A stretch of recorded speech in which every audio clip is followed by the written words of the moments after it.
Hi, and welcome back to I'm a Happy Enchilada. And if you're a first timer, it's great to have you with us. We hope you enjoy. I'm Don Culver, and I'll be your host. And today we debut a new logo and a new look on our set. Check it out. It reflects our continued growth here at Enchilada. We're happening. We're available, as you know, in video on Facebook, Instagram, and YouTube, and in audio on 20 plus sites and growing. We now have viewers and listeners around the world. And, sorry, I had to swallow there, pretty exciting stuff. Thanks, everybody. We couldn't have done it without you. So let's get to our topic now. Today, we're going to dive into a very interesting topic. It's the voice in your head, also referred to as internal dialogue or just inner voice. Your internal monologue is the result of certain brain mechanisms that cause you to hear yourself talk in your head without actually speaking and forming sounds. You may be wondering what I wondered about in that voice in my head. Well, I wanted to know why he's always so negative and is so quick to remind me of all my mistakes and point out my worthlessness, past, present, and future. He'd tell me I don't measure up, that I'm a total loser.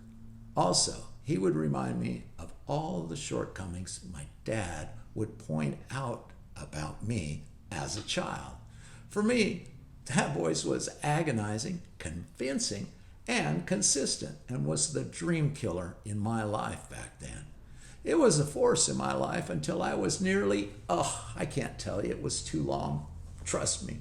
It could be something as small as a negative comment from a stranger, customer, or business associate to get things going. And immediately my inner voice would jump in, hijacking my thoughts and taking me off to a dark place and ruining a perfectly good day, or maybe longer. Now, psychologists believe these voices are residues of childhood experiences, automatic patterns of neural firing stored in our brains and disassociated from the memory of the events they are trying to protect us from.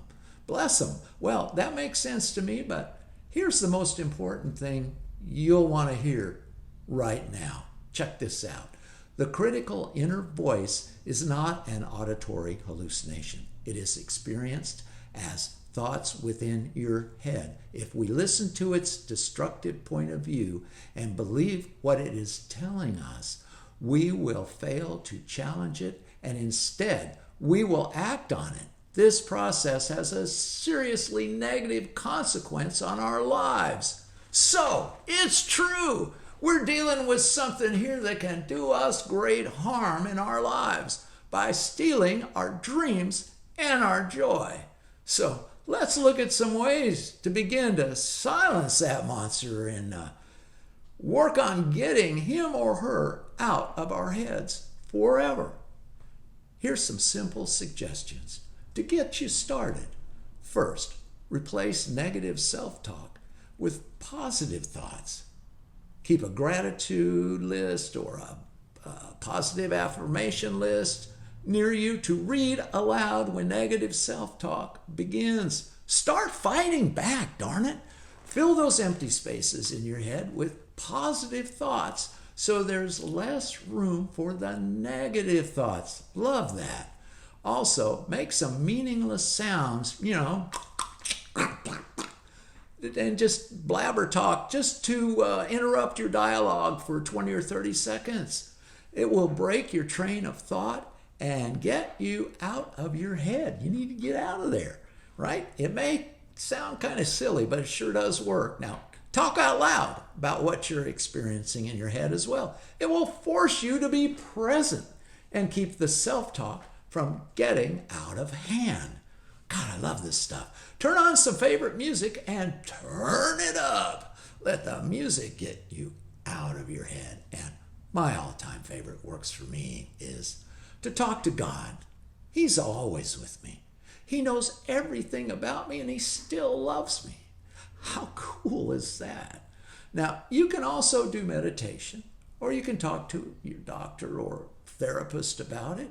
There's lots of things that you can do, but most everyone has an inner voice, and silencing him or her could be the greatest thing you can do for yourself ever. Now, I was blessed to become aware of my inner voice as the enemy many years ago and have worked hard to remove him from my life. I actually fired him. Yeah, I did. Oh, yeah. Well, he's come back several times since, but nope, no more.